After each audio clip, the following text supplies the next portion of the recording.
All right, let it play for a little bit. I want the audience to hear the vibe that I'm on today. All right. am ascending. I am rising. I reject all that leads downward and embrace all that leads upward.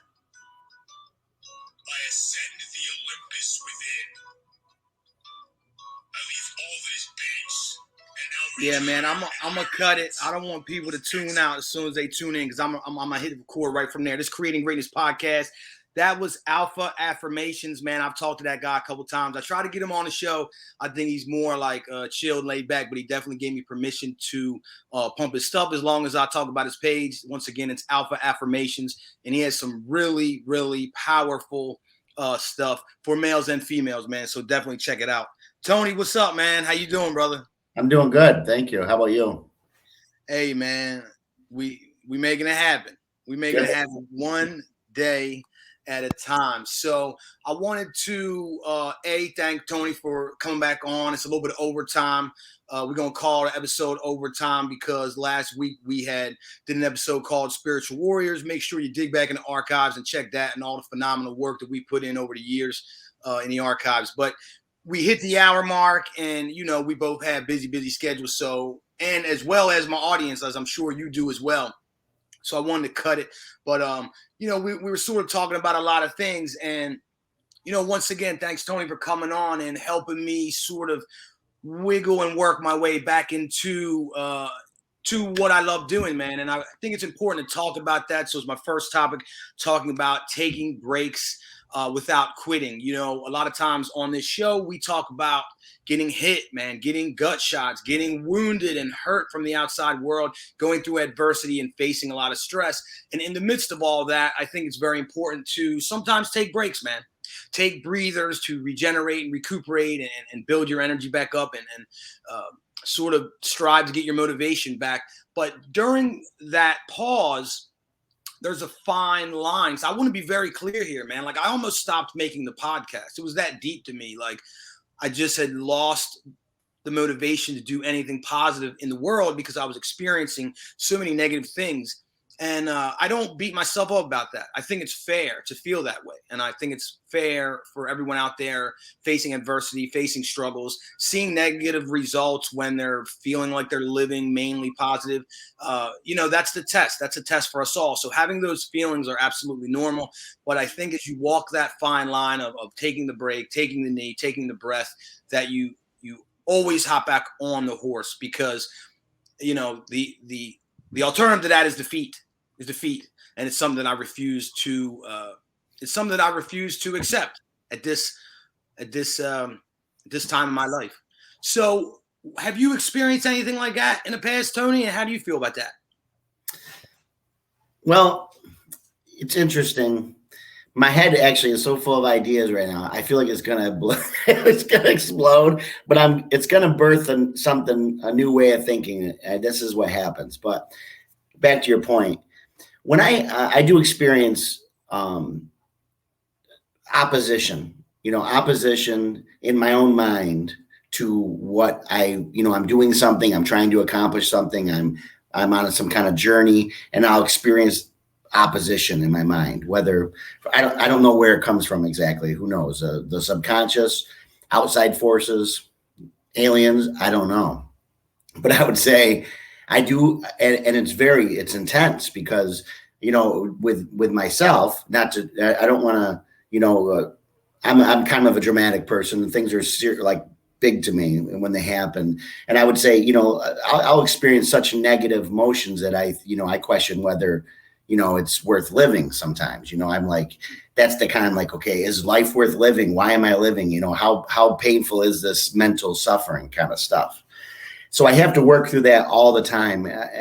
So what I have to really get down to is when that happens is my motivations. That's why it's so important to me to understand why I'm doing what I'm doing, and motivations are very tricky because you can start to tear the whole fabric of existence apart, trying to understand why you're doing what you're doing. Like, am I doing this today because, do I want people to think I'm smart? Does that make me a good person? Is that what I qualify as? My identity, who I am?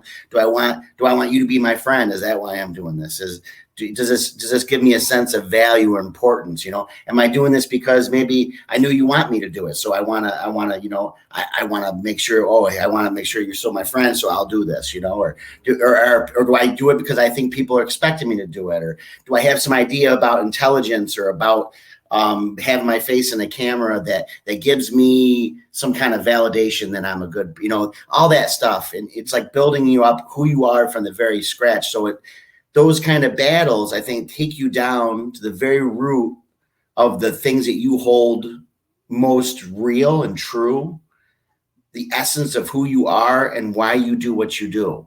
And I think that a person that's doing that, you can go through some real painful experience, but what we're trying to do, and what I see you trying to do, is get down to the root of what's real.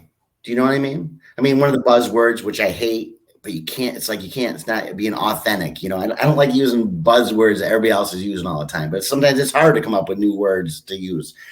But this idea of the authentic, what is who I really am at the very core, my core ideals, my core ambitions, my core motives, the things I hold most dear that I think are most valuable, and the things that I think are true as they correspond to reality. Those things, and that struggle of ripping through your emotion. Most people, it's a tiring thing, man. Like, you can't, to do that every day, to be in a perpetual state of metamorphosizing into something, changing up and redefining yourself and looking at your motives all the time. That's like earth-shattering cosmic stuff we're doing.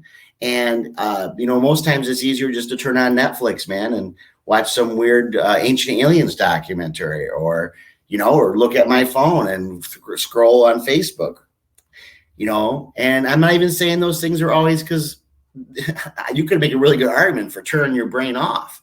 Sometimes turning your thoughts off, the idea of emptying your mind, just being, I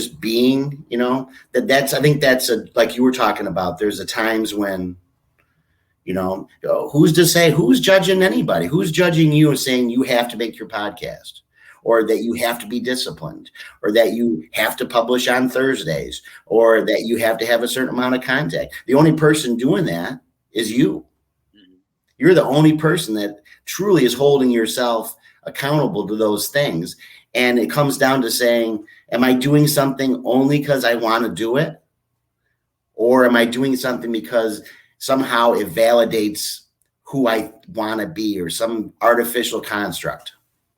Anyways, that's my thoughts on that. I want to hop on it, man. I want to hop on it before I forget what I'm thinking, because you've hit something, and we're going to go into the new podcast and all. You've hit something that I think we're going to cover more in depth on the new show, but it's synchronicity, because I was just thinking about this yesterday, just what you're talking about. I was coming home from the prison, great session with the fellas, and then I ran into the pastor on the way out, and he gave me like a little pen, like a gift for volunteers, and he called me Volunteer of the Year and all these things. And so you start getting the validation that are you seeking that validation by doing that? Right. So then I start examining this warm feeling that I'm having while I'm driving home, and I go, I want to do more. I want to do more. But then another thought within me goes, why? And then it goes, well, I like doing it. And then it goes, do you? Or are you doing it for selfish reasons?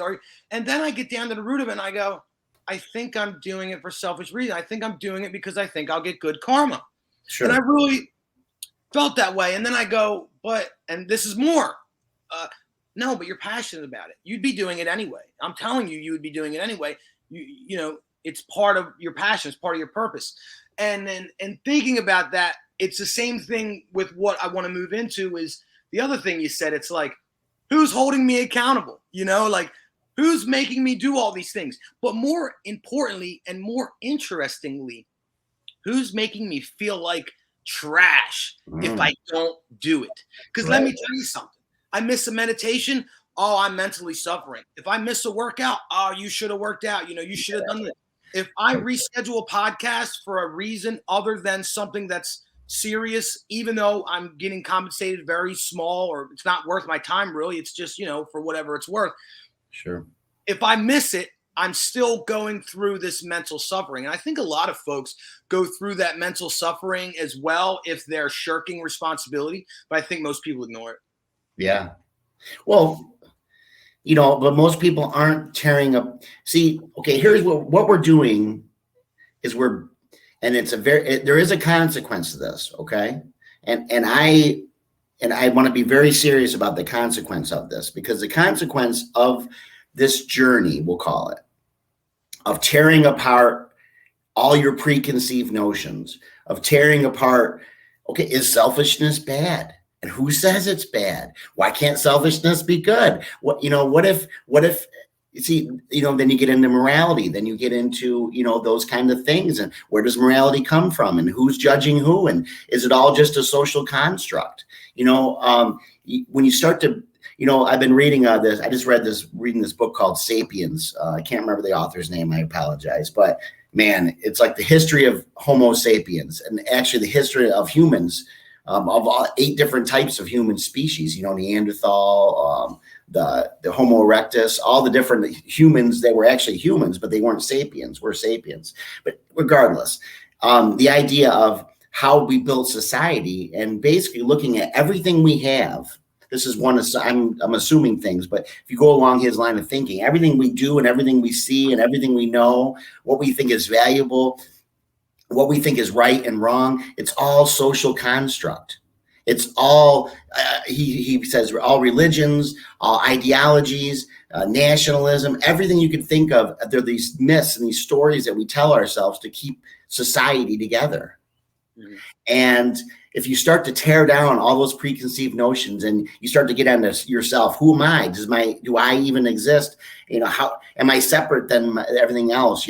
What is right? What is wrong? Who's judging me? Am I just been conditioned, like you were saying? Like, who's judging you? And most people would say that's conditioning you've received from the time you were a kid. Was this is what a man is. This is what you should do. This is right. This is wrong. This is acceptable. This is what a husband is. This is what a father is.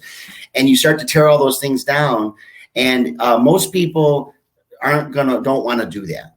And if you start to do that to somebody against their will by asking certain questions, like, I'm not saying I'm some secret wizard or something, but we both probably know some questions you don't ask people because it's going to make them, it's going to be like a hostile attack. Even if you're not assuming they're going to, because you're taking a piece of that. I think I look at it as a Jenga puzzle. Our lives are built, and all our beliefs, it's like this puzzle we build up, tell a story we tell ourselves about ourselves and life. And if you start to pull on one of those Jenga pieces, that's the worst thing you could do, because it's going to topple everything down. And so most people don't want to do that, because what happens is when you start to question all your preconceived notions about who you are and what reality is, what can stare at you is the void. It's like, I think Nietzsche said, be careful how long you stare into the void, because it'll start to stare back at you. Nihilism, the idea that there is no meaning and purpose other than what we might create. That's some people's assumption about life. And when you start to tear everything apart, why you believe what you believe, who you are, what can stare at you is this dark, black abyss. And you start to think, well, I'm the only person making anything up. I'm the only person judging myself. And in some sense, it's freeing. You're free. You're like, wow, I can do anything I want. Like it's all in my head. I'm the only one judging myself. But then there's also the scariness of I'm the only one. I'm alone. There is nothing underneath that. Do you see what I'm saying? That's the danger into where that's what some people like Peterson is fighting against so much, because our society, culture in general, is floating down that path. But if you meditate on it long enough, because I have, on the void and the nothingness, you'll find out the paradoxical thing about life, with as many paradoxical things about life, is that within that nothingness, you realize it's everything. Everything. It's everything that it could possibly be. And in my opinion, I don't want to pull them pieces out of people personally and Neither do deal I. with some sort of hostile situation. But that is part of the aim of this podcast and the new one that we're creating, is pulling at these pieces, pulling at these strings. Because in my opinion, tear it all down, man. Tear it all down. Tear down the conditioning, the preconceived notions, Yeah. the prejudices, the judgments that you place on yourself, the world, and society, and build anew. Yes. And instead of a lamb or sheep, we'll be lions. We will build upon a strong, disciplined foundation and be something greater than we were. Secondarily, the social structures that you're speaking about in this book, Sapiens, I ask you to please get the author's name, and we'll share it on the next episode. I will. It is all made up. It is all made up, and you can begin to pick it apart and let the whole thing fall apart, what you see in modern day society. But if you also look at that in a bigger view and a broader perspective, you'll realize the importance of social structure. Me and my wife talk about this regularly, about the awards for showing up, the participation awards, and everybody's okay and everything's all right, and no more social pressure, so that all these anomalies, rarities, perverse behavior start popping up into society because it's okay. You're okay. You got an award for showing up. No. Yeah. If you want to be the best, this is what it takes. If you want to be accepted within our society, then this is the moral and ethical road that you must follow. When you start degrading those things of aiming at the highest and being the best, you end up with a bunch of mediocre slobs. And when you break down the system that we have put in place, we as human beings, for eons, and took us all this time to create, and you start picking at, obviously those eons worth of people had more wisdom than we have. And if you see the structure staying together, then you won't see all of these mediocre, people that don't strive towards anything. And then when they don't get their way, they want to cry and whine and all these things, and you deal with that. But if you keep things on the straight and narrow, at least for the most part, you're seeing exceptional behavior. You're seeing people breaking new boundaries. You're seeing righteousness in your society, because those other things are not tolerated and accepted. Our society structure dictates that. And when you start pulling at the strings, you see what's happening. I mean, we all see it today. And that's part of my path, is the path back towards the righteousness, man. Seeing the importance in the structure, seeing the importance at aiming at the holy, aiming at the righteous, aiming at the greatest possible thing that I can conceive.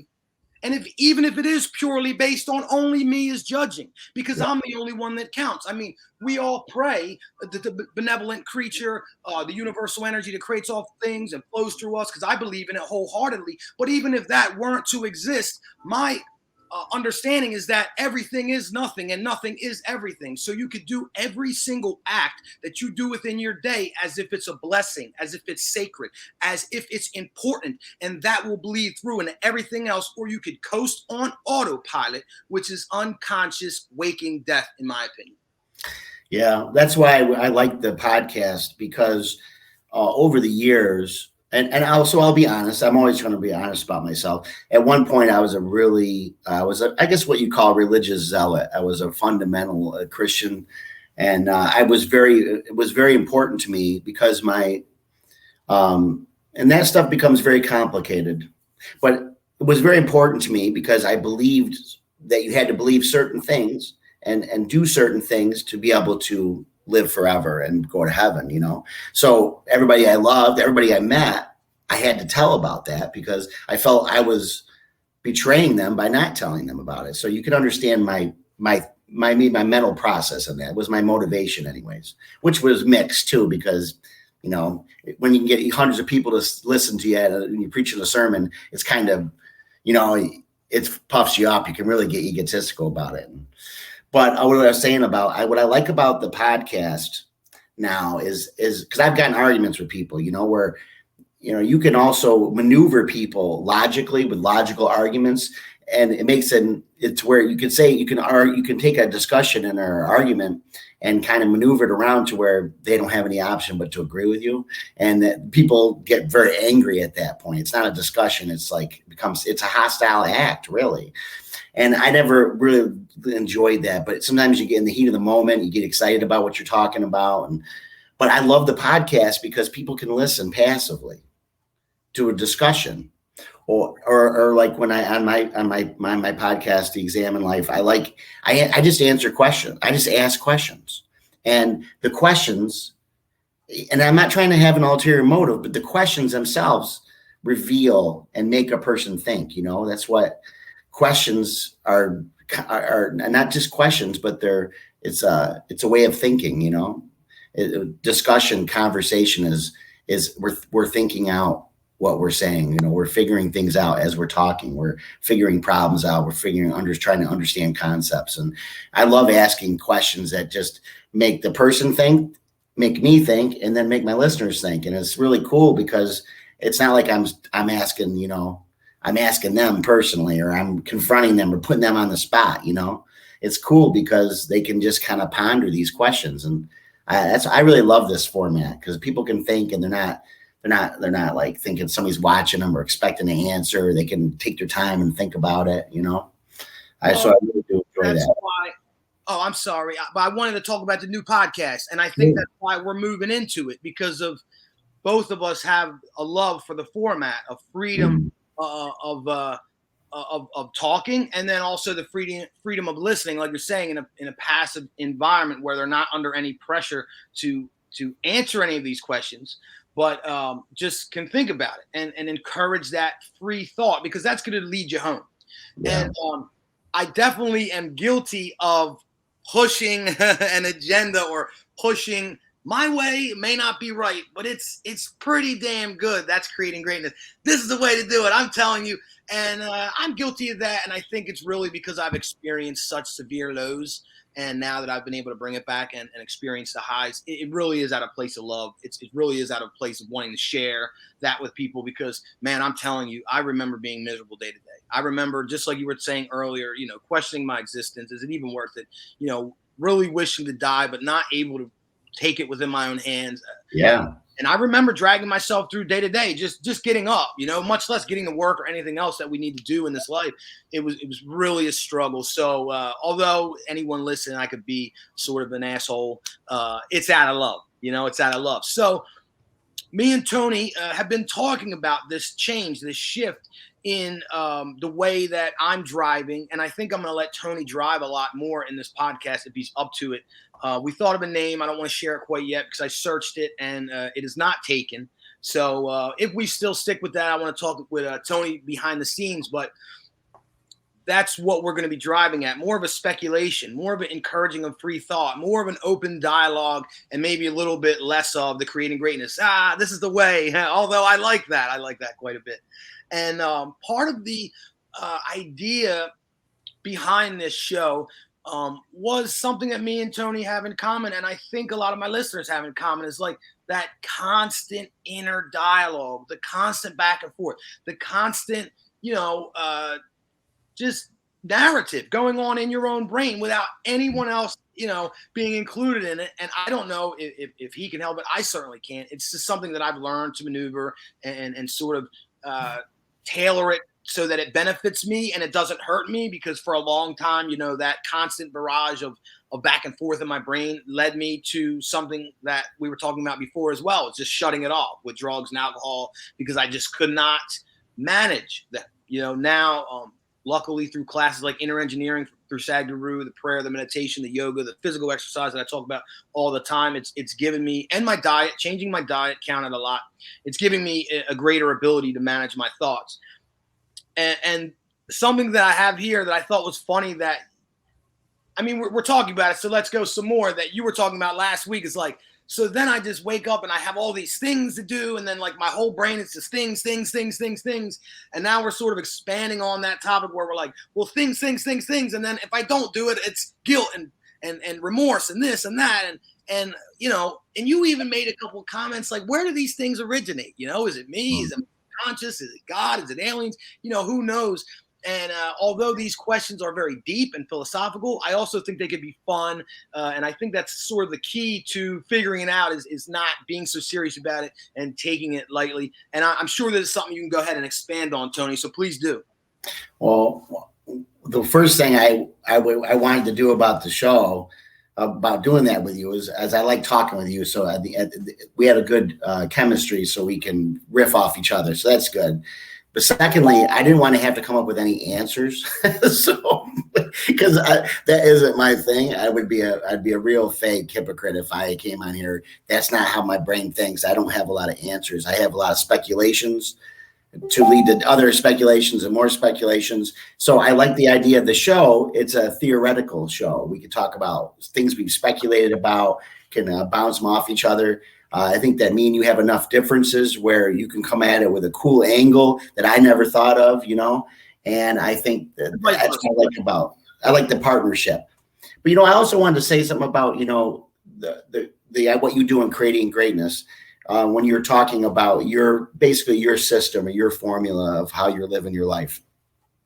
And it's not different than what I was suggesting about the passive way, because you're not browbeating a person to their face and making them, answer your questions or agree or disagree with you. You're putting forward what you're doing, and they have the distance of the not being in the same room with you, not having to connect with you on that, and they can think about what you said, and it's not, they could take it and they could listen to it as advice, and they don't feel judged, so I think you're still accomplishing, even though you're putting forward specific applications to how to live life, the people still have a distance while they're listening to be able to absorb it at their pace. So it's still accomplishing the same thing.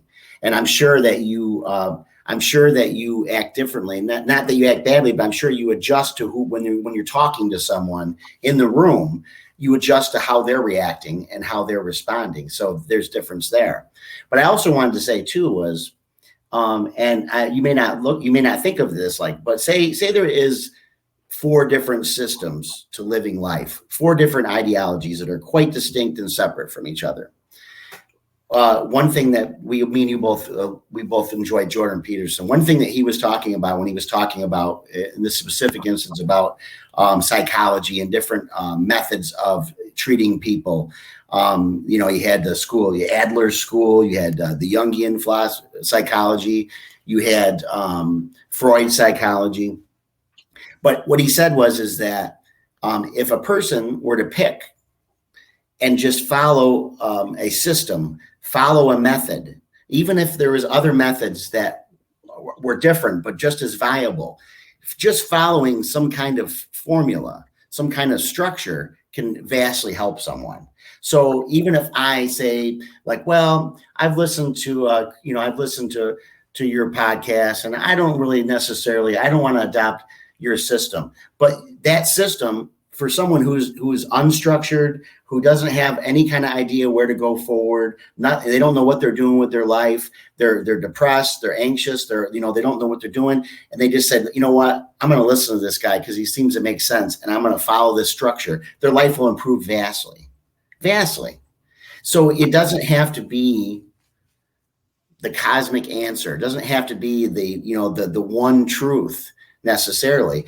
If a person can find a structure in their life, and they follow it, I don't know what that says about, everybody's ideas about things. I mean, it might hurt some people's feelings. I'm not sure. I don't think it will hurt yours, but it might hurt some people's feelings if they feel like they have the only one truth, only one way to follow. They might think, well, I can't admit that other people are you can't follow that because you're not following mine, and mine is only one truth. But you can see how people, when they follow a structured life and they have goals and aims and they have a way to go about doing some stuff, their life vastly improves. So I think that's great. I think it can get you a long way.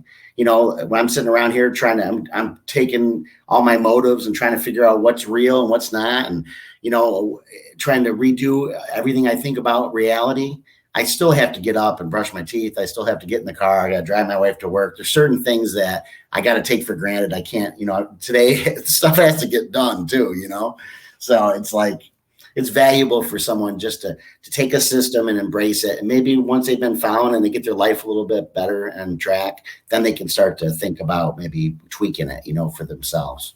Well, I think that's really important. I think it's something that I always stress on the show, and it's something that I've done. I mean, who am I to say that my way is the best when my way is pieces of about 10 different people's ways that it's really more of I researched all these things, on my way to becoming a good person because I was a very nasty, mean, person. And I started following all these things and figuring out all these things. And that hurt me in the beginning because my first go-to guy was Sadhguru. And he's so strict in the yogic lifestyle that it was like I shied away from some of it. It was just too much for me. It was just too much for me at that time. The fasting and the vigorous meditation and the yoga practices and the way that you had to think and act and be all the time. I just wasn't there yet. But because I did the inner engineering course and I did the Ishakriya meditation, it was a start. And then but the shying away was part of the growth, was part of the evolution. Because then I started listening to guys like Tony Robbins, and then a couple things he said I didn't really like, and then I started listening to Dave Goggins, a couple things he said he didn't really like, and then I started switching over to Jordan Peterson, and I didn't really like a couple things he was saying. But me swaying, and I picked pieces from all those people that I was just talking about. Wim Hof with the cold water and the breathing techniques. Yep. And that's what sort of and then I made it different for me. I tweaked it, like you said.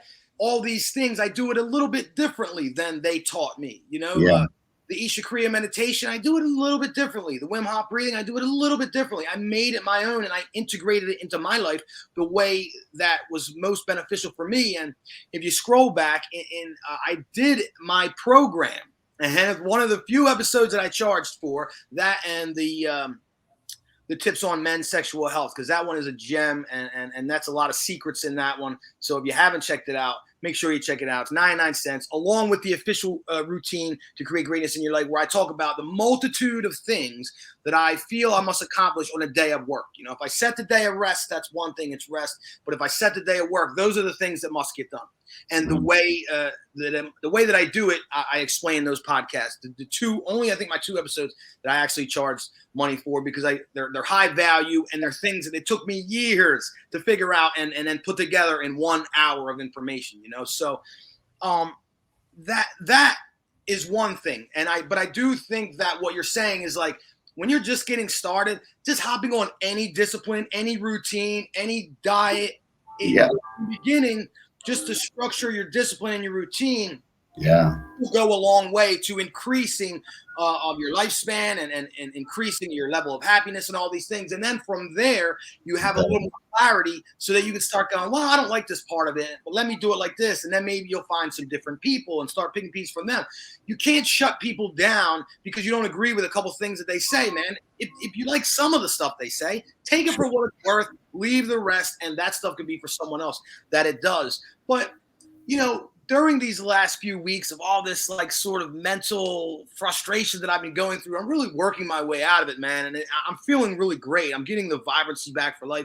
I'm getting my energy. I'm getting my focus back. And I hope that it bleeds through into the podcast. I hope the listeners are feeling it, man, because this love, peace, and joy, this energy, man, it's all for you guys, creating greatness. And now we're moving on to the new podcast. But part of it that was really bothering me was, it doesn't always equate. I say all these things, I do all these things, but when I'm going through that mental suffering, or when I'm going through those, sorry, I'm getting a little bit of feedback. When I'm going through those negative emotions and the negative events in my life, sometimes it doesn't equate to me, man. If I could look at it and go, well, you did this. You weren't praying, you weren't meditating, you didn't do your yoga, you didn't exercise for 3-4 days, then I could make it real. I can understand it. I can wrap my head around it. And I think that that is a human being, a condition of us human beings, is we have to understand everything. Right. It's a country song. I think the guy's name Parker Culler or something. I apologize. I'll get his name too. I want to give credit where credit's due. He says, you'll never get over something you can't understand.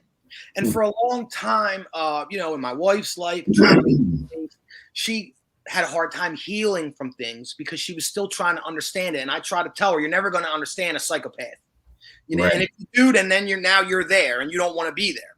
And I couldn't understand, well, why are these things happening? I'm doing all the things, man. And I just think that's the test part. But that makes it difficult, I think, for people to deal with anything that's happening in their life if they can't understand it. And I think a better philosophy would be like, I don't understand this. I don't understand why this person's doing that. I don't understand why these events are happening. I don't understand why I'm feeling this way, even internally, because that was a huge part of it. Like, I'm praying, I'm meditating, I'm working out. Like, why do I feel like this? You know, why do I have this emotional weight just on me where I don't want to share my audience, and I don't want to post, and I really am not being as loving and kind to my family as I know that I should be. And I'm doing all the right things. You know, why is this happening? I think that once I got to the place where stop trying to understand it. You know the steps, you know the building blocks, you built it. Follow it, man. Follow it, and it'll lead you to the promised land. And it has, man. It has. But it has taken weeks of dragging myself through workouts, dragging myself through podcasts, dragging myself through smiles and all this stuff to get back to this place. And that's something that I was talking about in the beginning as well. Like, maybe a little apology for the randomness of the last podcast. I was sort of all over the place, but I was working my way back in. So now I can articulate things clearly and concisely to you like I am now, because I was working my way back in. It's the same way, man. If I take off 3 days of working out, I'm going and grabbing the lightest band that I have, man. I'm going and doing, 10, 15 push-ups rather than 50. I'm just working my way back into it, because something that I very much believe in is that anything beats a blank. You're putting in the effort. You're putting in the work, and that counts for something. When's the last time you had this kind of shakeup? Oh man, it's been years, and I'll be honest. Last time I had this kind of shakeup, I failed. I failed miserably, man, and it caused and you know what it did? And this is why I didn't fail this time, man. It caused my life to get worse. Oh yeah, it got worse before it got better. Certain things, everything happens for a reason, man. I truly believe that, because I see it in retrospect. And that last failing, I would say, is before Rocky was born, my youngest. And I got hit with stress and adversity, and things weren't going my way. And I made some very bad decisions, and it all, popped out in the light and in my face. And through that, it got better, because I didn't, at that point, I think that point, like, had I let it blow up in my face, most people really want to quit and run away at that time, because it is hard. It is difficult, because when you go through those things and then you break and you do something that's not righteous, you do something that's not honorable, you do something in the dark that you pray never finds its way to the light. Let me tell you, my friends, anything done in the dark will eventually come to the light. And truth will always come out, man. Truth will always come out. So it's why I live my life now with so much integrity. Like, anywhere I'm at, anything I'm doing, I live like I'm being used. And the important part of that is most time you are. And most time you're on camera or someone's watching you. But I don't do it for that. I do it for me, man. It makes me feel better, But I guess thank you for bringing that up, because, that's always a way to measure our success. If you take a large view on that one, you bounce back probably quicker and didn't go as far down as you did the last time you had that kind of shakeup, sounds like. Well, I think that's important to look at. And thank you so much for bringing it up, because we could really get down on ourselves, man, day to day. We can really get down on ourselves, because during that shakeup, I was going, you're better than this, man. You shouldn't be here. You put in the work. You said the prayers. You done the yoga. You did, I'm thousands of meditations in, man, you've been putting forth the righteous foot for years now. My son's almost 3 years old. So, beating myself up. But now that you bring that up, I go, well, wait, last time I had a shake up like this, you didn't perform so admirably. Sure. So it's something that you could do at home. If you're thinking you're not making the progress that you're making, you're thinking you're not where you think you should be, or you're judging yourself harshly for being in a certain state. Don't look at the day. Don't look at the week. Look at the years and see how far you've come. And I bet you your motivation will be renewed. Well, one of the things that religion has always served, and I've heard a couple of people talk about this, but it's very important, is the idea of redemption. And most religious practices have an idea of some kind of way, because we all fall short of, not even in a religious sense, people fall short of the highest goal of God's will.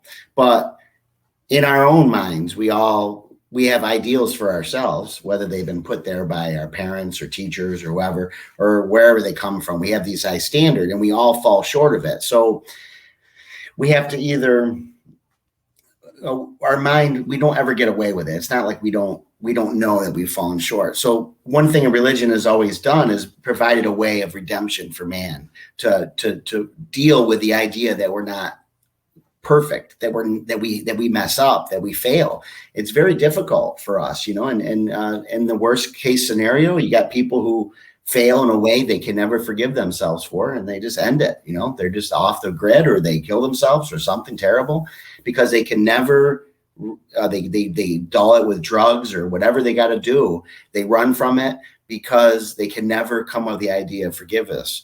And so in some religious practices, there's this redemption, but I think that a good one for anyone, that even if you're, is the idea of recognizing universal humanness. Like if you, when we talk about forgiveness, it's almost impossible to forgive someone that you think you are better than, or that you could never do what they did. Do you see what I'm saying? One of the first steps to forgiveness is the idea that you could put yourself in that human place, you know, that the evil that person committed is also in all of us, you know, and that's a, you know, a lot of different religions talk about that. But the idea that you can't really forgive someone that you can't connect with in some way, to understand that they were capable of doing that, and that you're capable of doing evil things too. And so I think that people have a hard time with, you know, forgiving themselves and seeking redemption when they mess up, because they don't understand. They think that they base all their value and their identity, everything based on this ideal in their head. Well, I make this much money, I go to work, I'm a good father, I'm a good husband, I'm you know, I'm strong, I'm an athlete, I'm smart, I'm whatever. And that's what they build up their whole value on, right? And then when some of those things slip, when they let them go, when all the rationalizations are gone, when all the running's gone, and they realize that they're not who they thought they were, that they're not the ideal of who they thought they were, well, then what are you left with?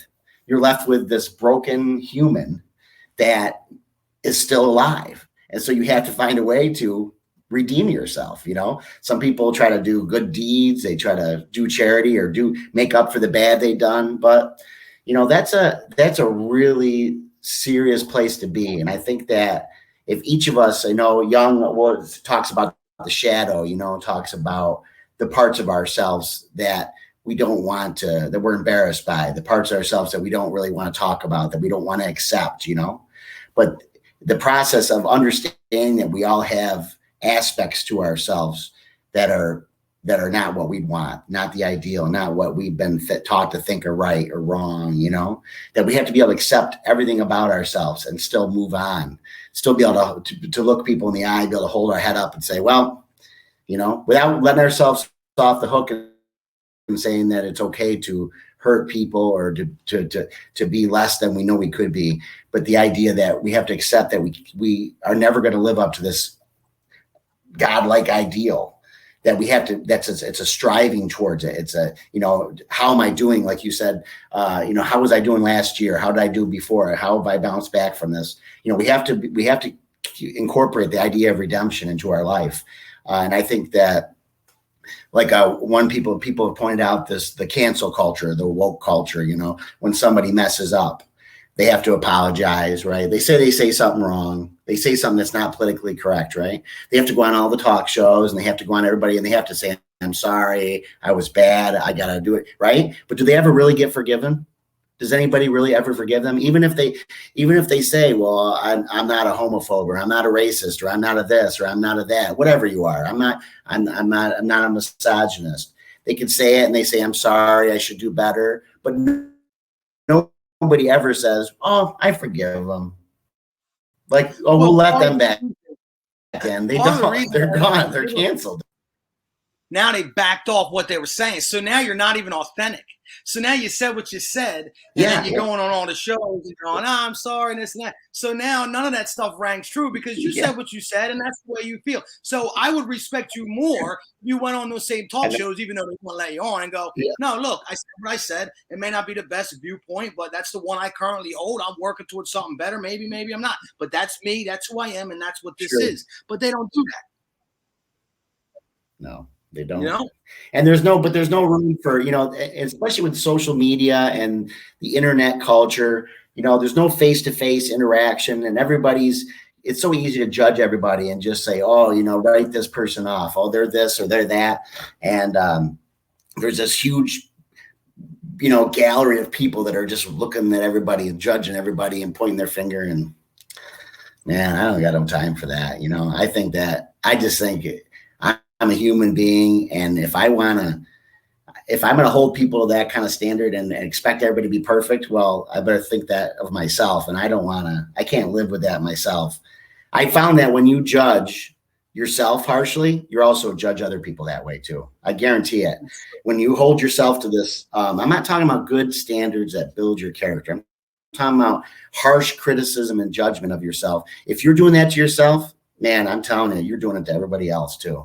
Because I absolutely agree with you. Give yourself the reasoning that, No, I absolutely agree with you. Yeah, it's like you give yourself the excuse. I think that part of the reason is, that stuff's all bullshit anyway. This stuff, so it's just this made up, like you're talking about this construct of human, that humans created. They created this way that you're supposed to be if you're out there in La La Land, and then you got to adhere to all that stuff if you want to remain relevant. Well, I'd rather be not relevant and authentic, and that's just how I feel. But moving back to what you were saying about men or humans in general, sort of having their worlds fall apart and shatter, and then they don't know where to go from there when all these ideas about themselves that they held true for so long sort of fall apart, and then they don't know where to go. And that's why I think it's certainly very important to prepare. And like I was talking about last week, it's not only farming and collecting water and learn how to hunt and learn how to fish and learn how to, utilize your own energy. I think all those things are important, but also it's cultivating skills that can't be easily taken away. That's why I work so hard on my physical prowess. That's why I work so hard on being articulate. That's why I work on my character and my integrity and being authentic and standing strong on my morals, because those are things that can never be taken away from me. Something that I learned in the end of my incarceration was I can be free right here where I'm standing if I could just liberate this a little bit with some of those things that I was just speaking about. So let me get your thoughts on this. I heard a advertisement for this guy, recruiting men to come to his camp. I guess they test them, maybe like sort of like a military thing, where they break the mind and they build you back up. And he read this quote, and once again, here we go, doing all these things and not knowing the names of anybody. But most men live a life of quiet desperation. And I just paused at that, and I go, and this is my first reaction. So if you want to judge me harshly, cancel me out, whatever. Man, stop being a bitch. What are you talking about? You quiet despair. Get your shit together. I'm sorry. That's how I feel. That's terrible, right? That's how, I'm so sorry, people. That's just my first thought. There are many more after that. But it correlates to this other post I seen that showed, I forget the number. It was astronomical that you would think that men reported doing this. It's like 20 or 40% of men report spending time in their bathroom because they cannot deal with their family atmosphere. And it had a picture of a guy on the bathroom with his hands in his head like this. And I'm just like, yo, get your shit together. Stop making it okay, man. Stop saying, oh, men have feelings too and all this shit. Yeah, we have feelings, but we need to learn to manage those feelings and then sacrifice those feelings for the greater damn good, because we're men. So stop encouraging this behavior of, oh, men live in quiet despair and men are spending times in bedrooms and men have feelings too and we need to cater to their feelings. Nah, I'm not riding with it, man. I'm not riding with it. I'm encouraging you. I'm here for you. If you need help, brother, I got you. Give me your hand and I will not let you pull me into the dark. I will bring you into the light, man. That's why I work so goddamn hard every day. But don't sit there on your pity potty in the bathroom because you can't deal with your family. Start making steps to make your family more likable. Start making steps to make your home more harmonious. Start making steps to put yourself in a position to handle adversity, man, instead of breaking, cowering, and then complaining about it and wanting people to feel sorry for you because, you're living a life of quiet despair. Well, speak up and your despair will be heard and we will come get you, brother, and bring you into the light, man. Stop being a coward. Really. Come out. You want to come out the closet with all other things. Come out the closet and tell people you're suffering, man, and you need help. And we will get you there, man. We will get you here on Creating Greatness. We will get you there on Spiritual Warrior Program. I got the guys inside the box making monumental strides by implementing the things that I talk about on Creating Greatness. And like Tony said, I'm not the only one, man. It's a million people out there that got things that can help you improve your life immediately now. So stop crying in the dark. Come out to the light. Admit you're suffering. Admit you're in despair. Admit you need help. And we're going to come get you, brother. But you got to seek first. You got to seek first. Yeah. Sorry, I just went off. Yeah. No, that's good. That's good. I guess one of the things I would say, and I don't like being semantic. So, I don't like to try to do that to people. So I find a lot of times you're actually agreeing with someone, you're just saying it different ways. But I would say this, I would say even more heroic is to, okay, if you're trying to be an example, even more heroic is doing what you're supposed to do but letting people know that you're suffering while you're doing it. Not as look at me, I want a pity party, but showing how hard it is or what you're doing, being honest with how you're feeling and what you are, but still doing what's right. Like you may not like your job. You may not like, you may be really struggling in what you're doing, but you're going there and you're doing it, and your kids could see you. They could see you and they could see that you're still, even though you're having these emotions, even though you're suffering, even though you're not like on top of everything in your head, you're still doing what you have to do day in, day out, like a soldier, like, do I want a soldier? Do I want a guy on the battlefield with me? He hates being there. He hates being a soldier. He can't stand anything, but he's going to come pull me out of the foxhole when he's going to drag me out if I get wounded. Or do I want a guy that says he loves being there? He can't, he's a number one soldier. He can't stand, but he runs off the battlefield, when I need him. So I think that as men, we can, and as humans, we can be honest with our feelings, but your feelings don't allow you to, to not do the things you got to do. You still got to take care of your family. You still got to take care of your wife. You still got to take care of your kids. You got to fulfill your responsibilities as a human being. And while you're suffering, like that. And I think that sometimes people use emotions or feelings to get off the hook of doing what they have to do, and I think a majority of people do lead lives of quiet desperation. I think that was a quote by an author in the early 19th century. Maybe Hemingway. I can't remember. I think it might be, but I think it was when how Peterson says don't lie or tell the truth at least don't lie in one of his rules. And I think the idea of leading a life of quiet desperation is pretending or going through life and doing everything and living a life that you hate, that you don't like, that you're unhappy with, that you are bored with, unpassionate, and just going about your motion and every day dying a little bit inside because your soul, like, a coward dies 1,000 deaths, this idea you're too afraid to strike out on your own, too afraid to go for your passions, too afraid to tell people, I don't want to do this crap anymore. I don't want my life like this. I don't want my family like this. I don't want this shit to be going on. It's like, if you keep all that inside, you don't say nothing. It's not that you're lying, but you're not telling the truth. And so instead you're dying inside and you're living this quiet life of desperation. And it's scary to tell the truth because you're afraid, you're afraid that people are gonna, like, sometimes you're protecting something that isn't worth protecting.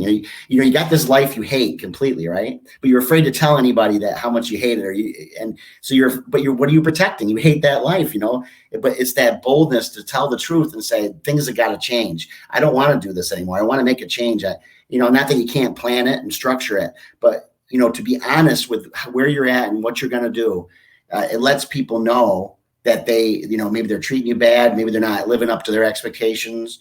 Lets people know what you want. And I think that is really hard for people to do because they're afraid they're going to lose a little that they have. But that's no kind of life, man. Living that kind of life of quiet desperation where you're just holding on to this little meager existence and afraid to tell anybody what's wrong, hiding in your bathroom because your kids and your wife are being mean. I'm not laughing at anybody, but that's it's like they're afraid to come out and tell their wife, like, I don't like this, because they're afraid they're going to lose their wife, maybe, or they're afraid their kids won't like them, or they're afraid they tell their boss that they're afraid of leaving their job because, I don't know what I'll do. What if I don't get something better?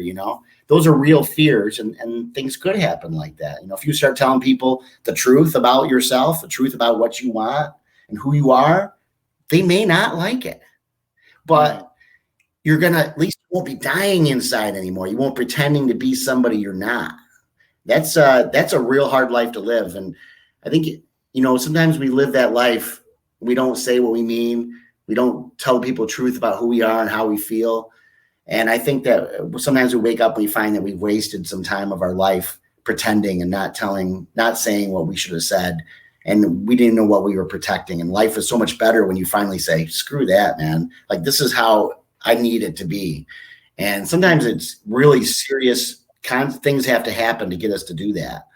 And maybe I'm sure you've inspired some people and give them some courage to be able, maybe they can listen to you and say, hey man, if he can do it, then maybe I can stand up and do this, And so I just think that that's it, man. No, I really, that's how I feel about that. I think you did, man. I think you just did. I think you just motivated people. I think you just hit the point a lot better than me by being softer and gentler about it, and I thank you for that. And I praise your calm. I get very excited and passionate about this because I fear for the young ones out there, man. Sometimes you get over emotional from fear because we need our leaders. We need our men. We need strong men to stand up. And we need our leaders as humans to stand up and be strong and not be hiding away under their emotions. And I think you also hit an important part about we need to carry forth with our duties as leaders, even when we're not feeling up to it. And it's okay to let people know that, not in a crying, hey, look at me, but in a continuous way, like, I'm suffering, but I'm going to still handle business. And then I also think it's important to be authentic and then make those strides to create while you're doing that. If you have to put your head down and push through while suffering, do that. But while doing it, start making the steps to create a better life, a life that's going to leave you with more fulfillment, more happiness, more purpose, and leave you outside of the bathroom crying or doing whatever you're doing or living a life of quiet desperation. So once again, man, thank you. We're going to wrap it up here pretty soon. I don't want to ostracize any men that are suffering. I am one of them. I was just one of them last week. But I do want you to stand on your own too, man. Pull your bootstraps up and get to work. It's not time for playing games. Things are serious out there. The children needs our leaders. The world needs strong shoulders to carry its weight, to make new answers, to handle burdens, to build back, structures that are going to create greatness in our lives, the lives of our families, and beyond. So what do you got? Closing thoughts, Tom? I got that me and you aren't going to leave people laying behind, man. We're not the kind of people that are doing that. We have little different personalities. Some people would be like looking at how you speak and how you talk, and they're like, I identify with that. Other people would be like, hey, Tony's real weird, man. I am too. It's cool. I like that. And I think that, but both of us have the heart of, I guarantee if someone came to you and said, I blew it, man, I need help, I want to try again, I guarantee you would never turn them away. If you saw a person that's desiring to move forward, to get better, I don't see that in you. And I think that That's what it boils down to. You know, you got to motivate people, but me and you, neither of us are about leaving anybody behind. And that's one thing I don't like about technology. It's nice to connect people, but I wish I could be there to help someone in person, you know, in this time in their life when they're really struggling, they want to get back up. Because I just would say, I want to see you do good. I want to see those people do good. I want to see them get back up on their feet. It makes the whole world a better place when one person just has that small victory in their life, when they're there for their kids, when they're there for their wife. Just today, they're there for their wife, they're there for their kids, they're there for their family. They go to work when they have to. They pay their bills. They keep society running, man. That's heroic, man. We don't all have wars to fight, but that's the daily battle that people give up on. And if you're that guy doing that, and you're out there trying to make things better and doing what you're supposed to do, man, I just want to say thank you. Thank you very much for doing that. And I support you, and we're all in that together. So. Yeah, man. We're here. Spiritual Warriors are here. Creating Greatness Podcast. Tony Spencer. You can find him on Facebook if you want to reach out to him. You can reach me at Creating Greatness Podcast at Gmail. King Comebacks with 2 Ks on all social media outlets. So we're not leaving any men behind. We're not leaving any women behind. We're not leaving any of our brothers and sisters behind. We're here for it, man. So reach out to us. And thanks for listening in.